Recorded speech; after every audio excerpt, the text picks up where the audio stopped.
एक बात याद रखना, तुम्हारी सुरता कब लगेगी? तुम कभी कभी कहते हो गुरुदेव हम सुरता लगाना चाहते पर लगती नहीं। You are absolutely right. कैसे, मैं बताऊं। जैसे तुम गुरु वचन में चलना शुरू करोगे या साहब के वचनों के हिसाब से चलना शुरू करोगे, मैं बात बताता हूं चलने की, सुनने की नहीं। तुम सत्संग सुनते हो सिर्फ, दैट्स ऑल।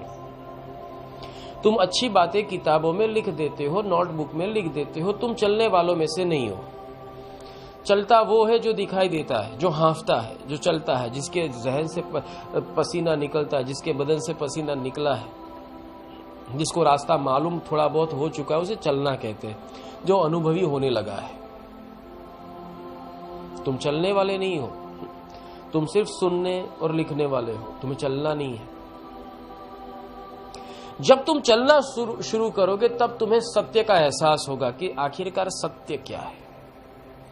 चंदन की लकड़ी रखने से खुशबू आने वाली नहीं है, उसको घिसना पड़ता है।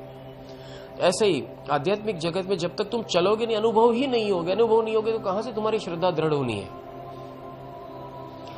और श्रद्धा दृढ़ होने के साथ साथ तुम्हें अनुभूतियां भी होगी और ये एहसास भी होगा कि सत्य क्या है और लोग ईश्वर के साथ कैसा व्यवहार करते हैं।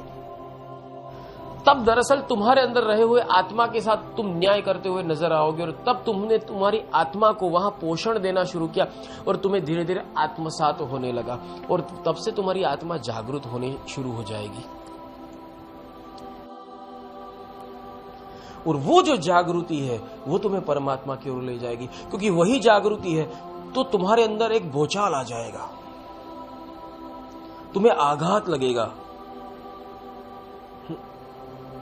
तुम्हें अंतःकरण में कराह कराह प्रकट होगी और यह अवस्था होगी कि क्या ये सच है?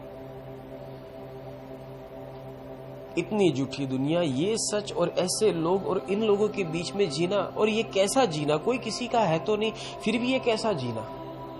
हर एक संबंध कहे जाते पर संबंध कैसे होते हैं जो कांच की, कहते हैं कि वो कांच के ग्लास की तरह होते, थोड़े से खरोच लगने पर टूट जाया करते और वापस जुड़ते तक नहीं है। और ये रिश्ते कैसे, ये जन्म कैसे, ये सगे संबंधी कैसे? ये तो प्लेटफॉर्म है, कोई आया कोई गया। अब जिस सोसाइटी, जिस मोहल्ले में, जिस स्ट्रीट के अंदर, जिस बस्ती के अंदर बचपन से जन्मे थे, आपने देखा था जब आप छोटे थे कितने बुजुर्ग थे, वो उनको भी आपने अपने आंखों के सामने जाते हुए देखा। आपके साथ पलकर बड़े होने वाले भी साथ में देखे, नए आने वाले मेंबर्स भी आपने देखे। तो ऐसा प्रतीत हुआ ये तो प्लेटफॉर्म है। कुछ पैसेंजर गए, कुछ आज भी प्लेटफॉर्म पे है, हम भी जाएंगे, कुछ नए आ चुके हैं वो रहेंगे। ये कौन सी जगह है और उसमें मैं कौन हूं? जब इस अवस्था में बार बार जाओगे, कैसी अवस्था आएगी जिसको कहा जाता है शून्य, सुन्न प्रदेश, सुन्न हो जाओगे। जब वहां तुम्हारा प्रवेश होगा तो तुम्हारी सोच समाप्त हो जाएगी, तुम्हें कुछ अच्छा नहीं लगेगा। कभी कभी तुम्हारी अवस्था होती है, तुम मुझे प्रश्न पूछते हो कि गुरुजी मेरे साथ ऐसा क्यों होता है? क्योंकि यही अवस्थाओं में जब तुम गुजरते हो तब तुम्हारी अवस्था ऐसी हो जाती, तुम सुन्न हो जाते हो, तुम्हें किसी भी कार्य में रुचि नहीं रहती।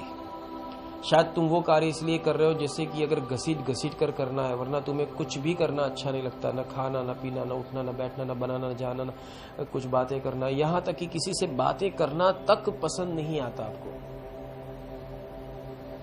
जितना हो सके उतना तुम्हें मौन अच्छा लगता है, जितना हो सके उतना एकांत अच्छा लगता है, जितना हो सके उतना अपने अंतर में रहना अच्छा लगता है। यहाँ तक कि कोई तुम्हें पुकारे तो पसंद नहीं, कोई तुम्हें छुए तो पसंद नहीं, कोई तुम्हारा काम करे तो पसंद नहीं, कोई तुमसे बातें करने आए तो तुम्हें पसंद नहीं, कुछ अच्छा नहीं लगता। तुम्हें कुछ भी नहीं चाहिए, बस एक मुझ में रहने दो बस। ये भी पूर्णाहुति नहीं है, ये मध्य है, ये एक अवस्था है। वहां क्या होता है? उस एकांत के अंदर इंतजार होता है, उसमें तुम्हारा फॉर्मेशन होता है, तुम्हारा रिकंस्ट्रक्शन होता है। वहां तुम्हारी जो कुंडलिनी, जो तुम्हारा भोग कर रही थी, वो कुंडलिनी धीरे धीरे सुषुप्त होती जा रही होती है। कुंडलिनी से तुम छूट नहीं सकते। और वहां कुछ ऐसी अवस्था हो जाती है जैसे सांप होता है, या तो अजगर जो होता है वो विश्राम जब करता है तब वो कुछ समय तक, कुछ दिनों तक पड़ा रहता है और उसमें उसकी पुरानी केंचुली जो होती है, स्किन कहते हैं, चमड़ी, वो निकल जाती है और तब नई चमड़ी धारण करके फिर आगे का सफर प्रयाण करता है। ऐसे तुम्हारी अवस्थाएं हैं। उस अवस्थाओं में आप जितना चिंतन करो उतना सुहाना है। जब तक ये तड़प नहीं होगी तब तक उस अवस्था में तुम्हारा प्रवेश नहीं होगा।